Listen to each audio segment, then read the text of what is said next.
পৃথিবী বড় স্বার্থপর, দুনিয়া বড় স্বার্থপর। দুনিয়া কাউরে জায়গা দেয় না, দুনিয়া কাউরে জায়গা দেয় না। এত মজবুত পাইলিং করে যেই বিল্ডিং বানাইলাম, দুনিয়া তারে থাকতে দেয় না। যা বেটা যা, যা তুই লাথি দিয়া বাইর করে যা, কবরে যা, কবরে যা। দুনিয়া কাউরে থাকতে দেয়। দুনিয়া কত ক্ষমতা ধরকে মাটির নিচে ফেলায় দিছে, দুনিয়া কত সম্পদ আলাকে মাটির নিচে ফেলে দিছে, দুনিয়া কত সুন্দরী নারীকে মাটির নিচে ফেলায় দিছে, মাটির সাথে রেজা রেজা করে ফেলছে। আজ আর চেহারা নাই, আজ আর রূপ নাই, আজ আর যৌবন নাই, আজ আর ক্ষমতা নাই।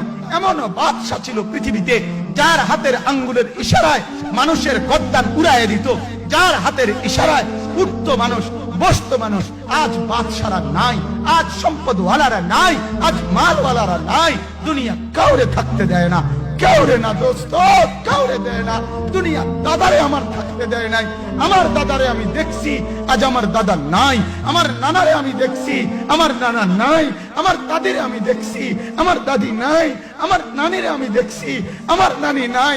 আমার বাবারে আমি দেখছি, 14 লক্ষ টাকা বাবার পেনশনের আমি সব ডাক্তারের পিছনে খরচ করে ফেলছি, বাড়ির ফসলের জমি বিক্রি করে ফেলছি।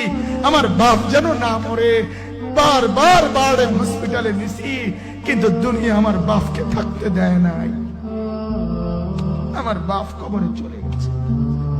দুনিয়া কাউরে থাকতে দেয় না, কাউরে না, কাউরে না, কাউরে না, কাউরে না। আমার বাপ দুনিয়া কাউরে থাকতে দেয় না। তুমি থাকবা না, তুমি থাকবা না। দুনিয়ার ধোকায় পড়ো না বাপ, দুনিয়ার ধোকায় পড়ো না। মাকে বুঝার, আজ মারা বেসামাল হয়ে গেছে, আজ বোনেরা বেসামাল হয়ে গেছে, বেপরদার উৎসব তুলে দিচ্ছে। এটা যেন আল্লাহর সাথে যুদ্ধ করছে।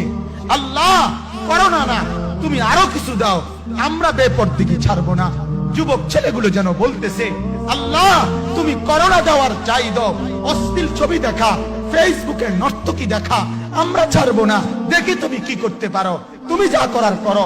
দোকানদার ব্যবসায়ীরা হারামের লেনদেন করা বন্ধ করছে না, সুদখোর সুদ ছাড়ছে না, ঘুষখোর ঘুষ ছাড়ছে না, নাফরমান আর জিনাকার ব্যভিচারী এরা কেউ কিছু ছাড়ছে না। বেহায়ার বেপর্দা নারী তার অশ্লীলতার বেহায়াপনা ছাড়ছে না। মুসলমান তার ঘরে টেলিভিশনের নর্তকীর আওয়াজ তো বন্ধ করছে না। হায় করোনা কিভাবে যাবে, আযাব কিভাবে যাবে বলেন, বলেন, বলেন আপনারা। আমার বাপ ফেরাউনের উপরে তো আযাব এতদিন ছিল না, নমরুদের উপরে আযাব এতদিন ছিল না, সাদ্দাদের উপরে আযাব এতদিন ছিল না, কারুনের উপরে আযাব এতদিন ছিল না, লূত আলাইহিস সালামের কওমের উপরে আযাব এতদিন ছিল না, হুদ আলাইহিস সালামের কওমের উপরে আযাব এতদিন ছিল না, নূহ আলাইহিস সালামের কওমের উপরে এতদিন আযাব ছিল না। আজ আমরা মালিককে এই পরিমাণ নারাজ করছি, মালিক এত বেশি নারাজ। আজ 1 বছর হয়ে গেছে, 1 বছরের চাইতে বেশি হয়ে গেছে, কই করোনার মহামারীর আযাব তো যাচ্ছে না, গেছে গা বলে। আমাদের লক্ষ লক্ষ বাচ্চার পড়ালেখা বন্ধ, এরা নষ্ট হওয়ার চূড়ান্ত পর্যায়ে পৌঁছে গেছে। মোবাইল এদেরকে শেষ করে দিছে। লক্ষ লক্ষ ছেলে। গতকালকে এক মা আমার আত্মীয় ফোন দিয়া বলতেছে, সকাল 10টায় বাচ্চাটা ঘর থেকে মোবাইল লইয়া বাইর হইছে, রাতের 10টায় মা তারে ফোন দিয়া বলছে, বাপ ঘরে আসতি না, ভাত খাইতি না। বাচ্চা তারে বলতেছে, তোমার অসুবিধা কি, তোমার সমস্যা কি? মা এই কথা বইলা কায়দা দিছে যে, শোনেন হুজুর কদুর দোয়া করো। এক বাচ্চা, এক ছেলে, সে যদি তার মাকে কথা বলতে পারে, তার মানে গুনাহ তারে এত মজা দিয়া দিছে, ফেসবুক তারে এত মজা দিয়া দিছে, ইউটিউব তারে এত মজা দিয়া দিছে, নর্তকী তারে এত মজা দিয়া দিছে, গুনার দৃশ্য তারে এত মজা দিয়া দিছে, সে মাকে ধমক দিচ্ছে। রাত 10টা বাজলে কি হইছে, রাতের 3টা পর্যন্ত দেখলে তোমার সমস্যা কি? আমার আখিরাত আমি নষ্ট করলে তোমার অসুবিধা কি? আমার জাহান্নাম আমি ঠিক করে নিলে তোমার সমস্যা কি? আল্লাহ আমাদেরকে মাফ করে দেন, আল্লাহ আমার জাতিকে মাফ করে দেন।